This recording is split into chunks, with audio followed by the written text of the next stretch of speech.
So today I'm here to discuss some military habits which really make a soldier awesome. आज ये military habits आपके लिए जानना बहुत ज़रूरी है. मुझे लगता है ये हैबिट्स ही तो एक सोल्जर को इतना ऑसम, इतना बेहतर और इतना रियल बनाती है और हम उनको रियल हीरोज़ की तरह देखते हैं.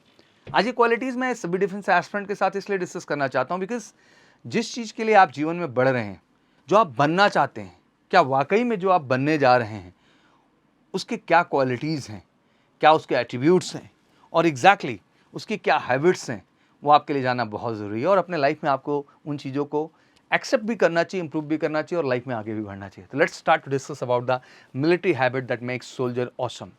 कहते हैं फेमस वर्ड आप Erich Maria Remarque said that कि no soldier outlives 1,000 chances but every soldier believes in chance and trust his luck. कहते हैं किसी भी फौजी को ना 1000 मौके नहीं मिलते हैं, बट उसको जो भी मौका मिलता है उस मौके को वो अपनी किस्मत मानता है, उस मौके को वो अपना लक मानता है, अपना ट्रस्ट मानता है और उस मौके में ही वो अपना बेस्ट करना चाहता है. Capture the sense of what it means itself the military. A military service member is discerning a product of rigorous training and deep set tradition. कहते हैं कि एक फौजी बनता ही है एक rigorous training के आधार पे और उसके लिए distinct है वो और साथ ही साथ वो एक set of tradition, deep set of traditions के थ्रू फॉलो होता है, बनता है और एक पर्सनैलिटी की निर्माण होती है. While many of them endeavor to blend into a crowd, their unique habits and distinct body language give them away. Let's delve deeper. Let's delve deeper into these distinguished habits that make soldier truly exceptional. तो आज मैं उन्हीं qualities को discuss करने वाला हूँ जो कि भीड़ में भी इनको सबसे अलग कर देती है. तो वाकई में अगर आपको भी फौजी बनना है, फौजी अफसर बनना है, तो आप भी भीड़ में डिफरेंट तो दिखोगे, तभी आप फौजी अफसर बनोगे. तो आखिर वो क्या क्वालिटीज़ हैं जो एक फौजी को भीड़ में भी, लाखों लोगों की भीड़ में भी सबसे बेहतर बनाती हैं. सबसे पहले अनवेवरिंग पोलाइटनेस. कहते हैं one of the most instantly noticeable traits of the soldier is their impeccable politeness. कहते हैं कमाल का politeness. Sir and ma'am, not only in the फौजी लाइफ कि फौज में ही अपने सीनियर्स को, ठीक है, even in the civilian life भी वो उस ट्रेडिशन को, उस लेगेसी को कैरी करते हैं. This is the training exactly what they get. और वो रिस्पेक्ट रिमेन कंसिस्टेंट रहता है हर तरह का. This practice is rooted in the fundamental discipline that the military instills. जो हमारी मिलिट्री की बेसिक रूट ट्रेनिंग है ना, उसमें इस चीज़ को बिल्कुल इन्वॉल्व कर दिया जाता है, अनवेवरिंग पोलाइटनेस को. Signature haircut. The military is synonymous with the discipline and this extend to the personal grooming as well. कहते हैं कि सिग्नेचर हेयर कट मिलिट्री का मतलब ही है कि वो सिनोनिमस कहा जाता है हमेशा जो है डिसिप्लिन का, और उसमें कहीं ना कहीं आपकी ग्रूमिंग जो होती है ना वो बहुत मायने रखती है. कहते हैं कि the quaint essential crew cut sported my most personnels is not just a style. ऐसा नहीं कोई ये स्टाइल है, it's a statement of order, uniformity and dedication. Even after year of serving many veterans continue to maintain this sharp look. तो ये कोई hair cut केवल एक स्टाइल आइकॉन नहीं है, बल्कि ये दिखाता है उनके कहीं न कहीं यूनिफॉर्मिटी को, डेडिकेशन को, और वो भी एक एग्जाम्पल सेलेक्ट करता है आपका सिग्नेचर हेयर कट. तो एग्जैक्टली मुझे लगता है कि ये एक ऐसी क्वालिटी है जो हम फौजी की लाइफ में देख रहे हैं, क्या हम अपनी लाइफ में नहीं ला सकते? क्या वो पोलाइटनेस, वो जेंटलनेस हम अपने जीवन में ना लाएं? और मैं जानता हूँ बहुत बच्चों के अंदर ये चीज़ें हैं, बट जिनमें नहीं है. हमें लगता है आपको अपने अंदर इन चीज़ों को डेवलप करना चाहिए. Hair cut is not a big deal. मुझे लगता है आप उस डिपार्टमेंट के लिए जा रहे हैं, अभी से मेंटेन करें, कोई बड़ी बात नहीं. Sunglasses as a standard gear, almost a fashion statement by the now, almost a fashion statement by now. कहते हैं द मिलिट्री पर्सन्स जो है prosperity to don sunglasses even when the sun is not shining. सूर्य ना भी हो but आदत में है. हैज़ बिकम एन, कहते हैं इम्बेलमेटिक habit. While it might seem peculiar to outsider, for many soldier it's second nature. तो मुझे लगता है कि सनग्लासेस वेयरिंग जो है फौज के अंदर ना स्टैंडर्ड गियर की तरह इस्तेमाल होता है और ये उनकी हैबिट में है. उसमें सन से मतलब नहीं है कि सूर्य की रोशनी होगी तभी उनके जीवन का वही हिस्सा होगा. It's a habit. तो देख सकते हैं, आप भी वियर कर सकते हैं. एक ऑरा मेंटेन करना is not a bad thing. फिर कहते हैं purposeful stride. Ever notice someone walking swiftly with the purpose, almost as if every step has been premeditated.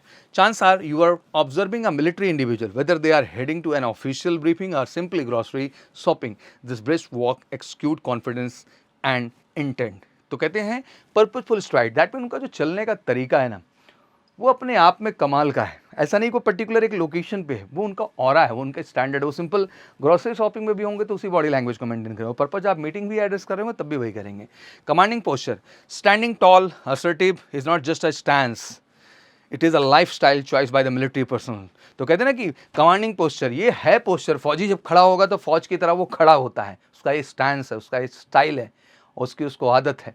तो ये it's not just like common posture, ये military person की मुझे लगता है कि उसके लाइफ स्टाइल एंड स्टैंस को दर्शाता है।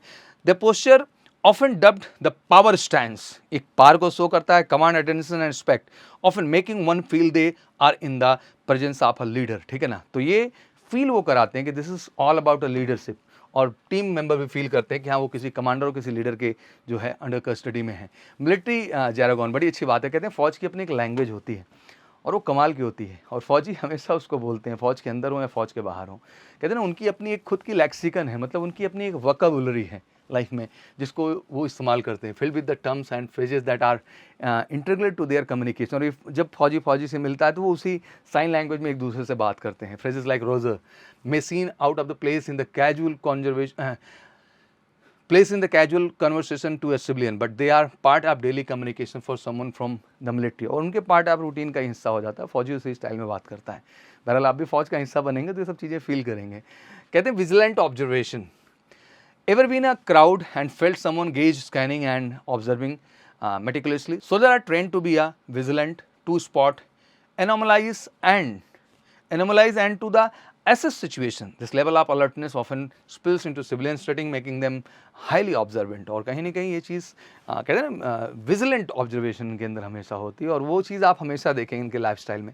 एबिलिटी टू स्लीप एनीवेयर, कमाल की फौजी की एक खास बात होती है, कहीं भी फौजी सो लेगा, जंगल में, पहाड़ में, शांत जगह में, एसी में, विदाउट एसी में, वो ट्रेंड है, उसकी ट्रेनिंग ऐसी है कि किसी भी सिचुएशन में वो एक्सक्यूज़ ना देता हुआ अपनी लाइफ को सेटल डाउन करता है। पंक्चुअलिटी एंड इस पैरामाउंट, मुझे लगता है एक फौजी के लिए सबसे बड़ा जो पैरामीटर है ना वो उनकी डिसिप्लिन और उनकी पंक्चुअलिटी है। अगर वो शार्प 6 o'clock है तो 5:55 पे रिपोर्ट करेंगे, ना कि 6:05। तो ये सिविलियन के अंदर नहीं है। तो आप भी देख सकते हैं क्या आपके जीवन में भी ये क्वालिटीज़ हैं कि नहीं है, और नहीं है तो शुरू कर दो, क्योंकि यही क्वालिटीज़ हैं जो आपके सफलता के राह पे आपको ले जाएंगे।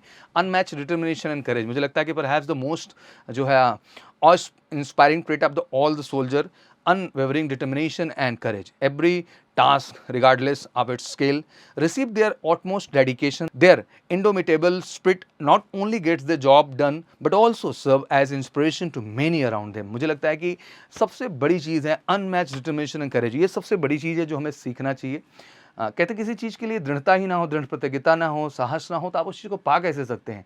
तो आपको भी अपने जीवन में दिखता है कि आखिर जो लक्ष्य, जो विषय आपने डिसाइड किया उसके लिए आपके अंदर दृढ़ता है कि नहीं, वो डेडिकेशन है कि नहीं है, और ये चीज़ें हैं आपके अंदर, तो आई एम टेलिंग ऑनेस्टली बड़ी, आपको जल्दी सफलता मिलेगी। तो दीज आर द क्वालिटी, और मुझे लगता है ये ऐसी क्वालिटी है जिसको आप अपने जीवन में ला सकते हैं, और मुझे लगता है कि अलग तरह की पॉजिटिविटी और एनर्जी आप में आएगी, और ऑब्वियसली आप सफलता की ओर तेज़ी के साथ बढ़ पाएंगे। मैं सभी देश के बच्चों से कहना चाहता हूँ कि फ़ौज एक बेहतर ऑप्शन है इस छोटी सी उम्र में, इससे बेहतर ऑप्शन कुछ हो ही नहीं सकता है।